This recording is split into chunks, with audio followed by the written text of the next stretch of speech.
좀 과찬의 말씀이 길어서 예, 감사합니다. 우리 윤철원 부총장님을 통해서 우리 새바람교회 소식을 계속 잘 듣고 있습니다. 바라기는 우리 새바람교회가 믿음의 역사와 또 사랑의 수고와 소망의 있는 가운데 하나님의 놀라우신 역사들, 성령의 감동의 역사들이 계속해서 일어나기를 주님의 이름으로 축원합니다. 네. 저는 오늘 다윗 이야기를 좀 말씀을 드리고자 합니다. 사무엘상 16장에 보게 되면은 하나님께서 사무엘을 통해서 내가 이새의 아들들 중에서 한 왕을 세우려고 한다. 그러니 너는 뿔에 기름을 채워서 베들레헴으로 가라라는 이야기를 하십니다. 아마도 이 베들레헴은 예배의 장소인 예배의 성소가 있었던 그런 곳이었지 않았나라는 생각이 듭니다. 이스라엘의 첫 번째 왕이었던 사울을 결국 하나님께서 폐위하시기로 결정하시고 한 왕을, 새로운 왕을 세우시려고 사무엘에게 말씀하셨던 것이죠. 그래서 사무엘은 베들레헴으로 가게 되어집니다. 그때 이새가 자신의 아들들 7명을 데리고 이 베들레헴을 방문하게 되어집니다. 먼저 장남 엘리압이 이 사무엘 앞을 나오게 됩니다. 아마도 이 엘리압 장남이 키도 크고 인물도 괜찮았던 모양입니다. 그래서 사무엘이 엘리압을 기름 부으려고 하니까 그때 하나님께서 이런 말씀을 하세요. 그의 용모와 키를 보지 말라. 내가 이미 그를 버렸노라. 여기서 버렸다라는 이야기는 배제시켰다. 기름 붓는 것에서 내가 배제시킨 것이다 라는 이야기입니다. 그러면서 하나님이 이런 이야기를 계속하시죠. 사람은 외모를 보거니와 나 여호와는 중심을 보느니라 라고 말씀하십니다. 저는 오늘 말씀에서 이 중심이라고 하는 이 단어를 좀 한번 집중해 보고자 합니다. 과연 이 중심이라는 것이 어떤 의미일까? 그리고 우리의 삶 속에서 이 중심을 어떻게 가지고 살아가야 되는 것일까라는 이 두 가지의 질문을 오늘 설교를 통해서 함께 나누어 보고자 합니다. 사무엘 앞을 이새의 아들 7명이 차례로 지나가게 됩니다. 그러나 하나님은 이 사무엘의 이새의 7명의 아들들에게 기름 붓는 것을 허락하지를 않게 되어집니다. 그러자 사무엘이 이새에게 질문합니다. 여기 있는 것이 내 아들 전부냐라는 질문을 하는 것이죠. 그러자 이새가 이런 대답을 합니다. 아직 막내가 남았는데 라고 대답합니다. 아직 막내가 남았는데 그가 들판에서 양을 지킵니다 라는 대답을 하게 됩니다. 여러분, 이 아버지 이새는요, 고대 이스라엘 사회에서 이 기름 붓는 의식을 굉장히 중요하게 생각을 했고 또 중요하다고 이미 잘 알고 있는 그런 의식, 세레모니였었습니다. 여러분, 기름 붓는 의식은 왕이 될 사람에게 기름을 부었고 또 제사장이 될 사람에게 기름을 부었고 또 예언자, 선지자가 될 사람에게 기름을 붓는 그런 의식들을 했던 고대 이스라엘 사회에서 이렇게 중요한 기름 붓는 의식에 자신의 막내 아들 다윗을 안 데려왔다라는 이야기는 아버지 이새의 머릿속에는 다윗은 왕이 될 사람이 아니다라고 하는 그런 생각이었던 것이죠. 그렇다면 다윗의 아버지 이새는 과연 누구였을까? 여러분, 구약성경에서 이새는요, 이 다윗이 등장하면서 처음 나오는 이 인물이 바로 이새였었습니다. 이새가 과연 어떻게 살다가 어디서 죽었는지 성경에서는 이새에 대한 이야기가 전혀 나오지 않습니다. 다윗의 아버지 이새는 당시에 귀족도 아니었고요, 지역의 부호도 아니었고요, 존경받던 그런 인물로도 소개가 되고 있지 않습니다. 오늘날로 이야기하면은 이새는 그냥 평범한 사람이었습니다. 금수저도 은수저도 아니었다라는 것이죠. 저는 이 본문을 묵상하면서 이탈리아 정치 철학가였던 마키아벨리가 저술한 군주론에 나오는 한 개념을 한번 생각을 해보게 되었습니다. 마키아벨리가 이런 이야기를 합니다. 인간이 통제할 수 없는 외부적 환경을 라틴어로 얘기하면은 포르투나라고 이야기를 한다라고 얘기합니다. 여러분, 이 포르투나를 영어로 얘기하면은 포춘이라고 하고요. 우리말로 하게 되면은 운명 혹은 숙명이라는 말로서 부르게 되는 단어가 이 포르투나라는 라틴어 단어입니다. 이 포르투나라는 단어를 설명하면 이렇습니다. 예를 들면은 어떤 사람은 태어나 보니까 재벌집 장남으로 태어났어요. 그러니까 아무런 걱정 근심 없이 자기가 해보고 싶은 것, 교육받고 싶은 것 다 누리면서 살아가는 그런 사람이 있다라는 것이죠. 그런데 어떤 사람은 태어나기를 북한에서, 소말리아에서, 인도의 천민계급으로 태어난 사람이 있다라는 것입니다. 그러다 보니까 아무런 도전의 기회들 주어지지 못하고 평생을 그냥 그럭저럭 살아가는 사람이 있다라는 거예요. 그래서 인간은 출생의 운명에 대한 부분들은 우리가 선택을 할 수가 없는 겁니다. 내가 어느 집의 아들로 어느 집의 딸로 내가 태어날 거야 라고 하면서 태어난 사람이 세상에는 아무도 없다라는 이야기인 것이죠.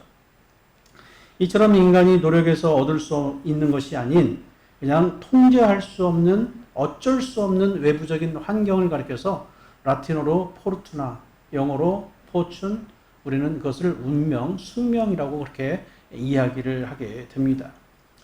이 개념으로 다윗을 한번 살펴보면은 다윗의 운명, 포르투나는 과연 어떻게 작동을 했을까? 사실은 다윗의 운명은 그렇게 좋게 작동하지를 않았었습니다. 어린 시절 다윗은요, 아주 평범한 집안에서 태어났습니다. 8명 아들들 중에서 막내로 태어났기 때문에 위로 7명의 형들이 있어서 형들에게 치여서 살았던, 그렇게 성장했던 사람이 바로 다윗이었고요. 이 다윗은 또 훈련받은 그런 군인이 아니라 아주 평범한 그런 양을 치던 목동의 신분이었던 것이죠.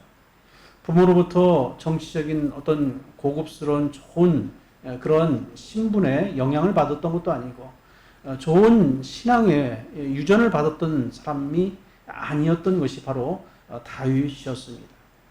그리고 중요한 순간에 아버지의 관심 밖에 있었던 사람, 이 사람이 역시 다윗이었던 것이었습니다. 고대 이스라엘 왕정 가운데 왕이 되었던 사람들의 면면을 이렇게 보면은 목동이었던 신분이 나중에 왕이 되었던 사람은 다윗을 빼고는 없었습니다. 다윗 말고는 목동의 신분에서 왕이 되었던 사람이 없었던 것이죠. 그런데 마키아벨리는 우리의 인생이 이러한 포르투나, 운명에 의해서 좌우되기도 하지만은 그러나 이 포르투나, 운명에 의해서만 우리 인생은 좌우되지 않는다라고 얘기를 해요. 운명을 거스르고 운명을 바꿀 수 있는 또 다른 것이 있는데 그게 뭐냐면은 바로 비르투스라고 이야기를 하게 되어집니다. 여러분, 라틴어 이 비르투스는 영어로 얘기하면은 버추라고 하는 덕, 미덕이라는 단어를 이제 쓰게 되는데, 그런데 이 라틴어 비르투스가 단순히 그냥 1대1로 버추라는 단어로만 이렇게 대입시킬 수는 없게 됩니다. 왜냐면은 라틴어 비르투스 안에는 의미가 엄청나게 넓은 의미들을 가지고 있어요. 예를 들면은 우리 개인의 도덕적이고 윤리적인 완전성에 해당되지는 이 덕이라는 표현도 이 비르투스 안에 있어요. 그러나 또 하나, 이 비르투스 안에는 고귀한 성품도 비르투스 안에 있습니다. 또 때로는 용기와 결단력도 이 비르투스 안에 있고요. 또 개인의 능력과 역량이라는 의미도 이 비르투스 안에 있는 거예요. 그러니까 비르투스 하게 되면은 이것을 어떤 상황에서 대비해서 설명하느냐에 따라서 달라지는 개념이 바로 이 비르투스가 되어지는 것이죠.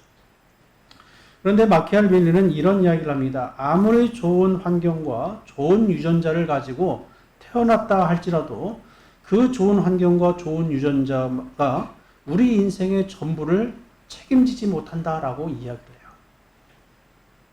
예를 들면은 타고난 미모를 가지고 어렸을 때부터 정말 예쁜 그런 미모를 가지고 이제 성장하는 사람이 있죠. 많은 사람들의 사랑을 받고 이제 관심을 받고 성장하는 사람이 있습니다.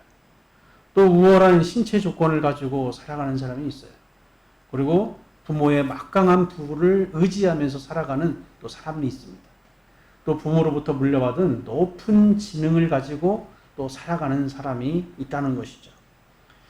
그런데 물론 이런 것들이 우리 인생에 도움은 줄 수는 있을지언정 이 인생 전체를 좌우하거나 우리 인생 전체를 결정하지는 못한다는 사실입니다.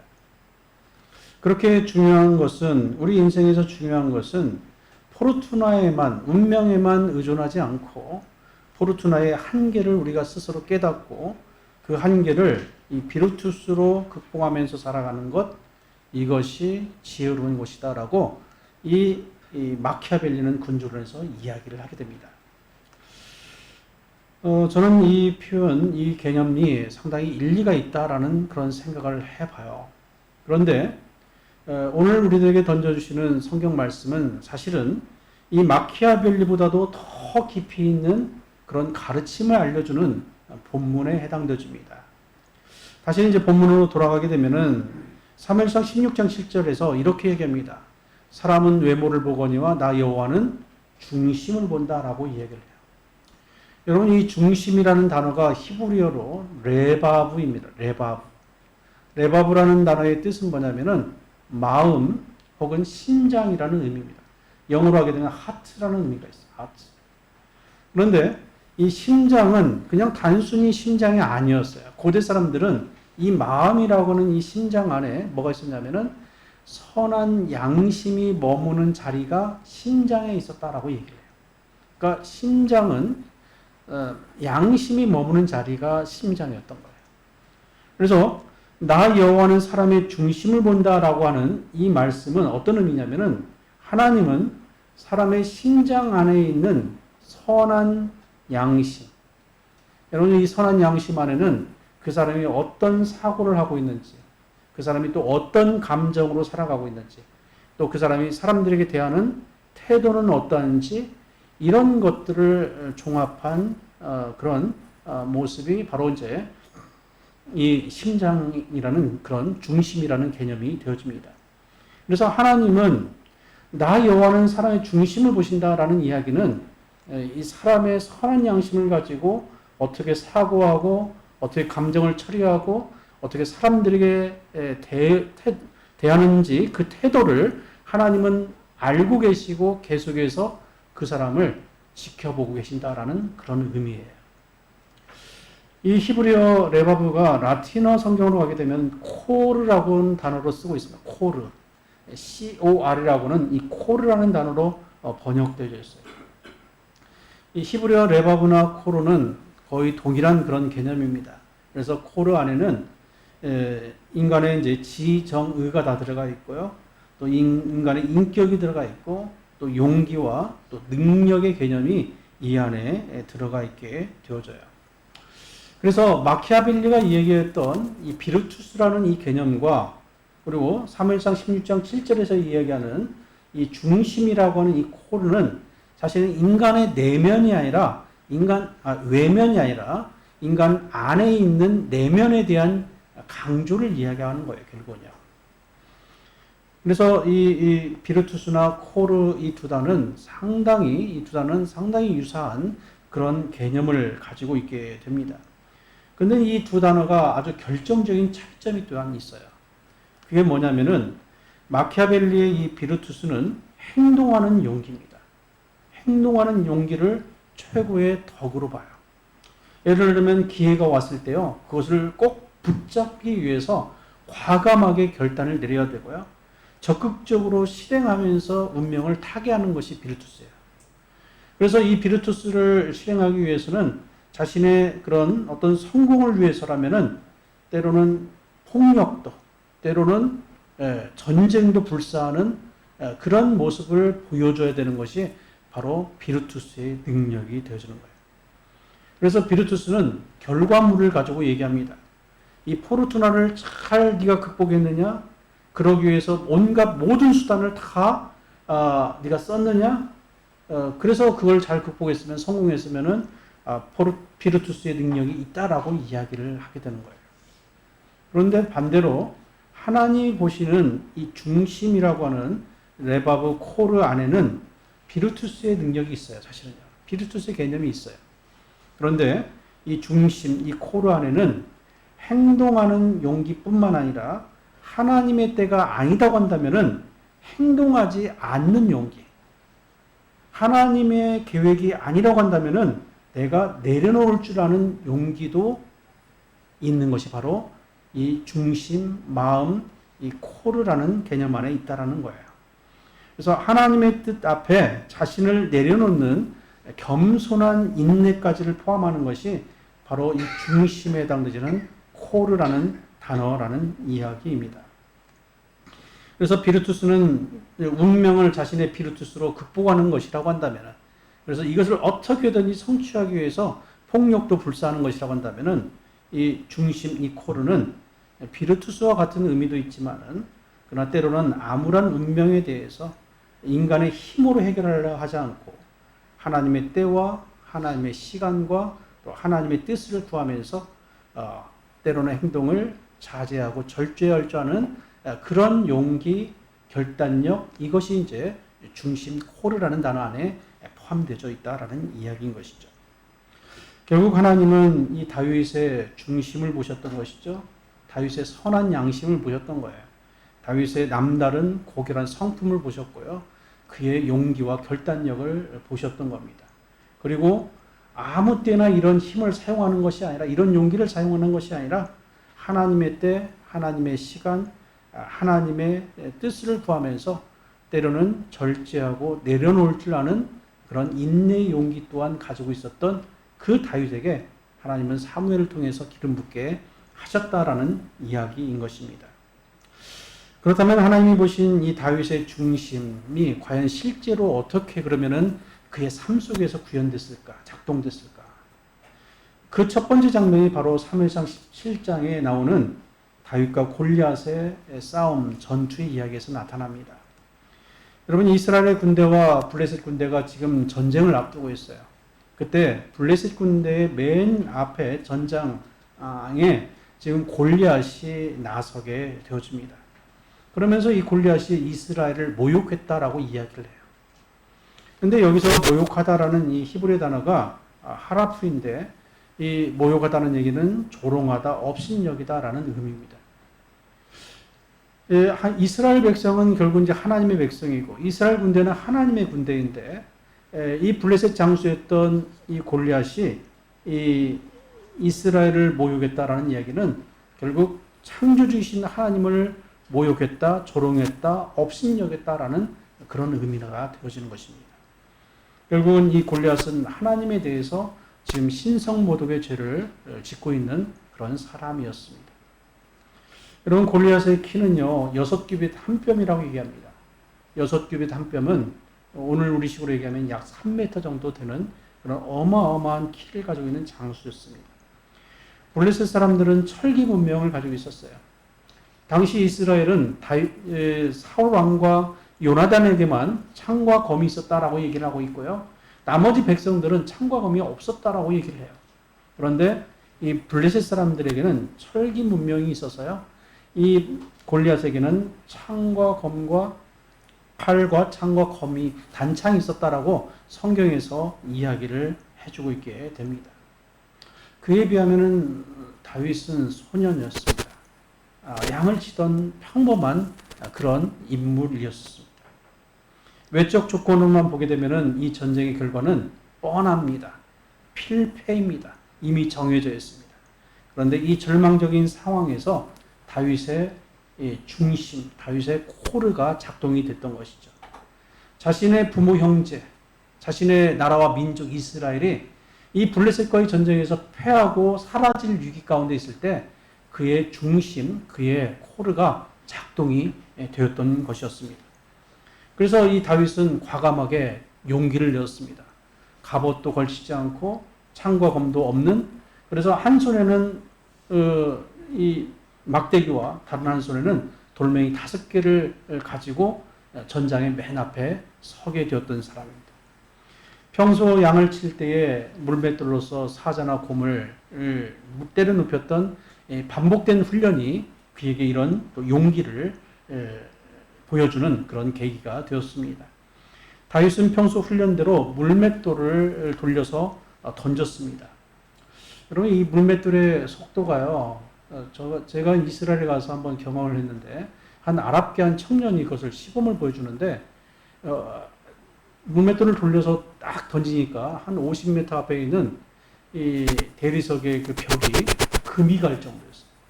그러니까 빠른 것은 시속 한 140km 정도 그렇게 이제 날아가게 되고요.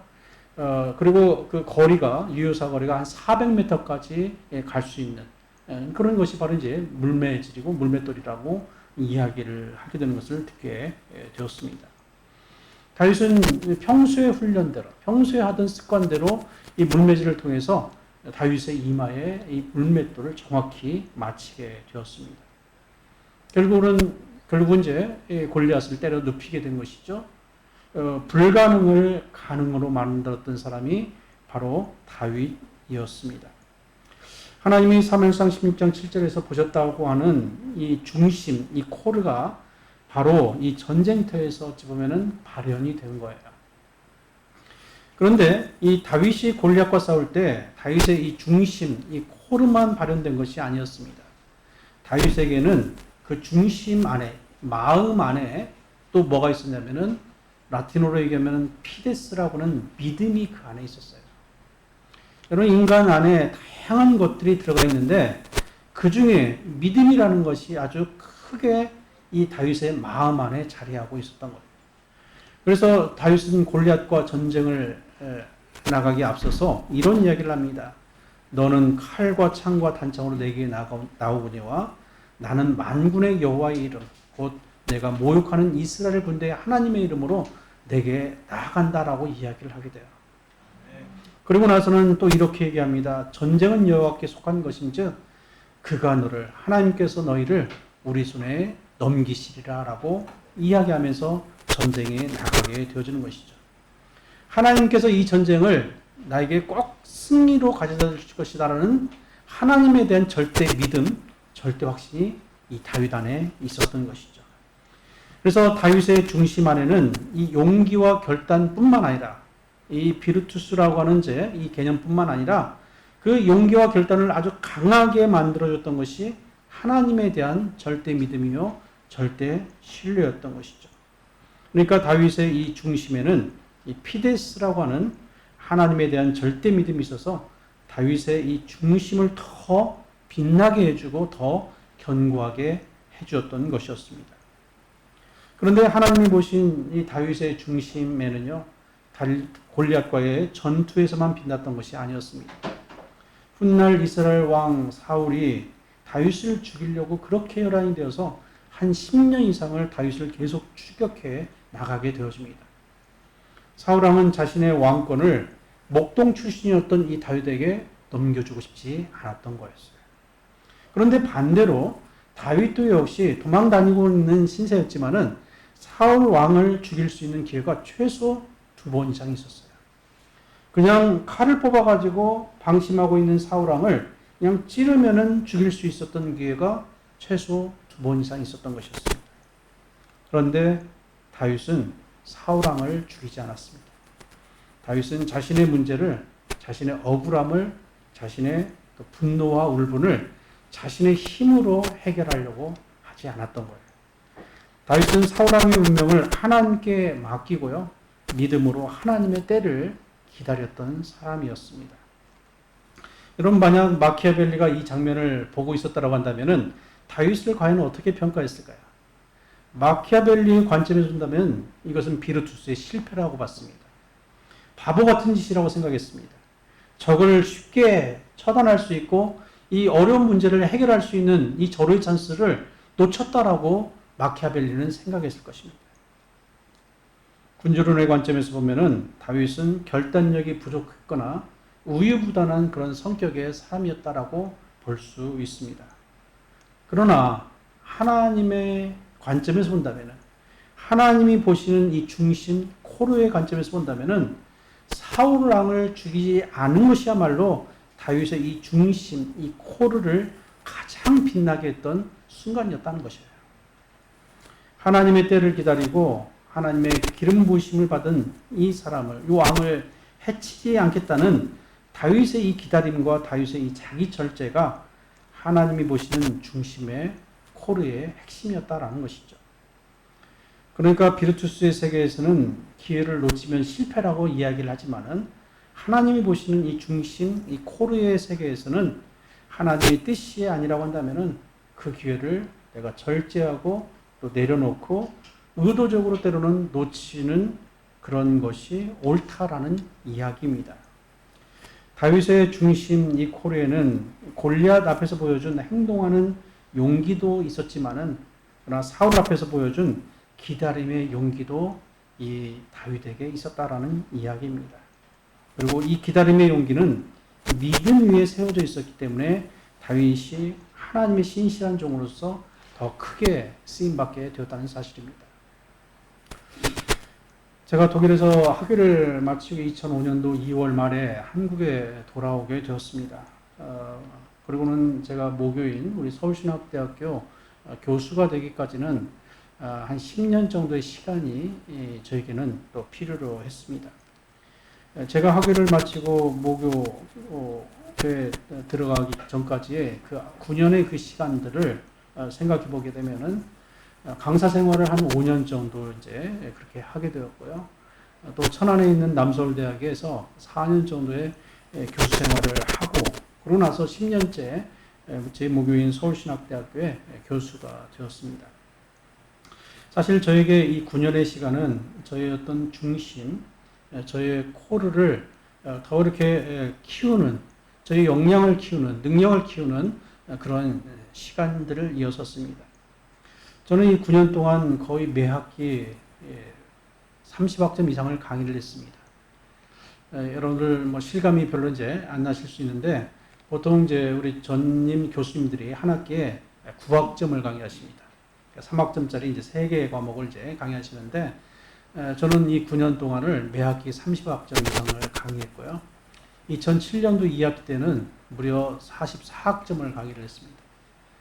그래서 그 학기에 15주차가 딱 끝나고 나서 허리 디스크 연골이 터져가지고 제가 추간 반탈증이라고는 이제 디스크 수술을 했던 그런 시간들을 또 보내게 되었던 적이 있습니다. 제가 강사 시절에 학교에서 아는 이제 교수님들을 만나면은 교수님 다음 학기 강의 좀 주세요라고 이야기하면은 교수님들이 이제 강의를 주는데 본인들이 이제 평소 자주 하던 강의를 좀 편한 과목들을 이제 본인들이 다 하고 좀 난해한 과목들을 이제 저에게 이제 주시는 거예요. 그러면 저는 그걸 받아가지고 방학 동안에 열심히 또 연구하고 그렇게 해서 우리 학생들을 강의하고 가르치고 그런 시간들을 보내게 됐습니다. 그러다 보니까 제가 구약의 웬만한 과목들을 다 강의했고요. 한 30개 과목 이상을 이제 제가 강의를 했고 또 강의안을 그렇게 또 만들어 놨더라고요. 그러니까요. 저는 이제 은평구 역촌동에 살고 있거든요. 저희 집 근처에 서울 기독대학이 있습니다.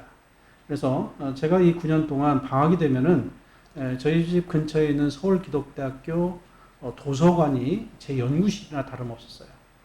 그래서 아침 도서관 문 여는 9시에 가서 공부하다가 점심시간에 집에 가서 가까우니까 한 5분 10분 걸립니다.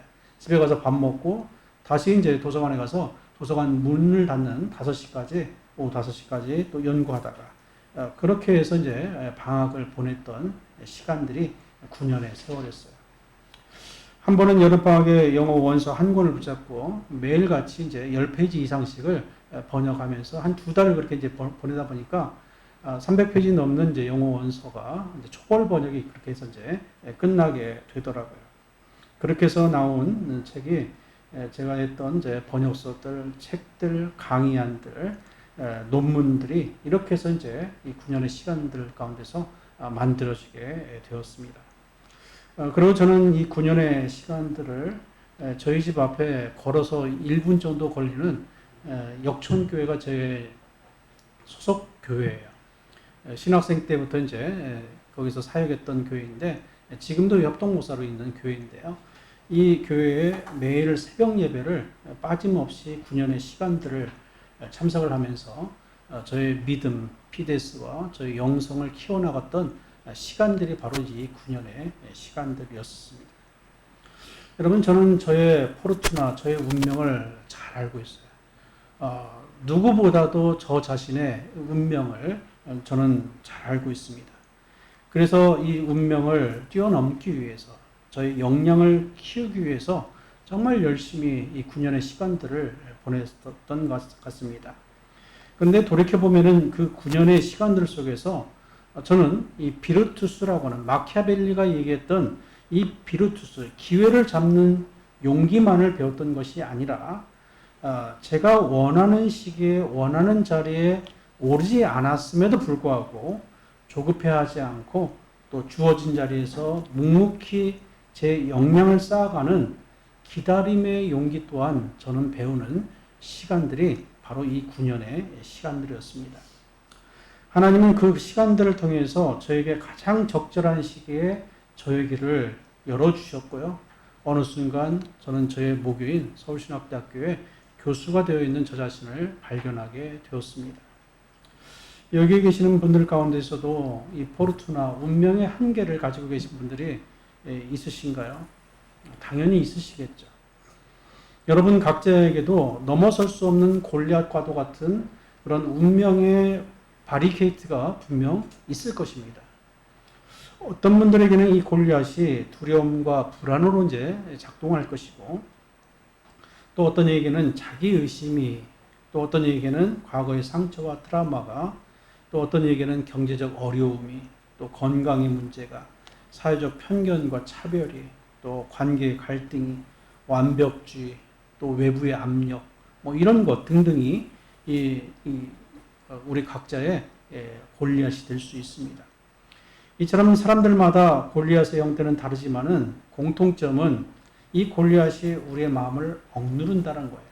그리고 어떤 도전을 해보려고 하는데 자꾸 못하게 막는다는 것이죠. 주저하게 만든다는 것입니다. 그렇다면 우리는 우리의 타고난 운명이 우리를 가로막고 있을 때 우리는 과연 어떻게 해야 될까? 우리의 내면의 역량을 어떻게 키워나가야 될 것인가? 여러분, 우리 그리스도인들이 믿음만 가지고 살아갈 수 없어요. 성경은 믿음 위에 쌓아가야 될 일들에 대해서 알려주고 있습니다. 그것이 어떨 때는 덕으로 나타나기도 합니다. 덕을 실천해야 됩니다. 그래서 우리는 주변 사람들에게 덕을 더 많이 쌓아야 돼요. 그리고 우리의 선한 양심을 가지고 또 살아가야지 됩니다. 또 용기와 결단이 필요로 할 때 그 정확한 적절한 타이밍에 용기와 결단을 내릴 줄 아는 그런 판단력도 필요합니다.